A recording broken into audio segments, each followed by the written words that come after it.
is Emily, and this is my geology semester project on Yosemite National Park. In this presentation, I'll explain the park's geology, rock types, landforms, and natural hazards, and how geology shapes Yosemite's landscape. So, Yosemite National Park is located in California in the Sierra Nevada mountains. I chose Yosemite because it's famous for its waterfalls, cliffs, and sceneries, and this all exists because of the park's unique geology and glacial history. For this project, I used both a topographic map and a geological map. The topographic map showed the landscape shape, while the geological map shows different rock units and helps explain how the park formed over time. Yosemite's landscape is very steep. The valley is U-shaped, which tells us glaciers once filled the valley. The flat valley floor contrasts with the steep granite cliffs on either side. Elevations in Yosemite range from about 39 feet on the valley floor to nearly 7,800 feet at the higher peaks. A popular trail in the Yosemite Falls Trail, which climbs over 2,600 feet and shows how dramatic the elevation changes are.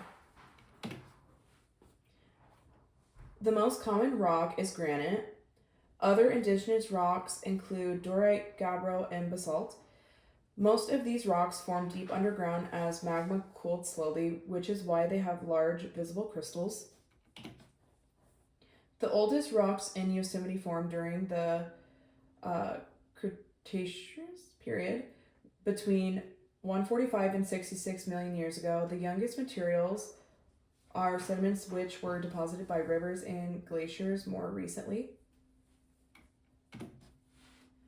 Common minerals in Yosemite include quartz and feldspar. The mineral I chose to focus on is amethyst, which is a purple variety of quartz. It has a hardness of 7 and is often used in jewelry and also as a birthstone. Sedimentary deposits in Yosemite were created mainly by water and ice. Rivers deposited sand and gravel, and glaciers left behind lake sediments and debris from valley walls. Yosemite has an alpine climate with cold winters and warm summers. Because of this climate, freeze-thaw weathering is the most common type, where water freezes in cracks and breaks rocks apart. Some rocks in Yosemite have been changed by heat and pressure. Granite can become used through regional metamorphism, while sand can turn into quartz. These changes happen deep underground over long periods of time.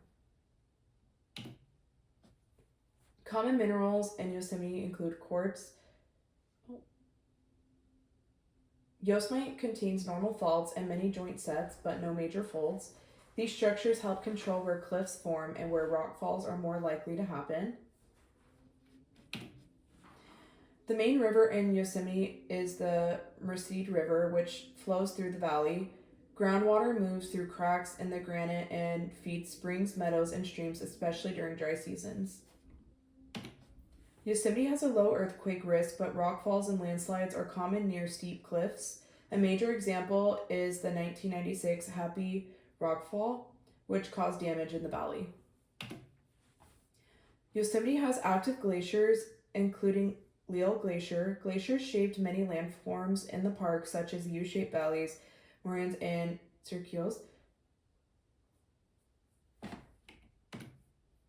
In conclusion, Yosemite's landscape was shaped by granite, glaciers, and rivers. Its geology explains both of its beauty and its natural hazards, making it one of the best examples of glacier geology in the United States.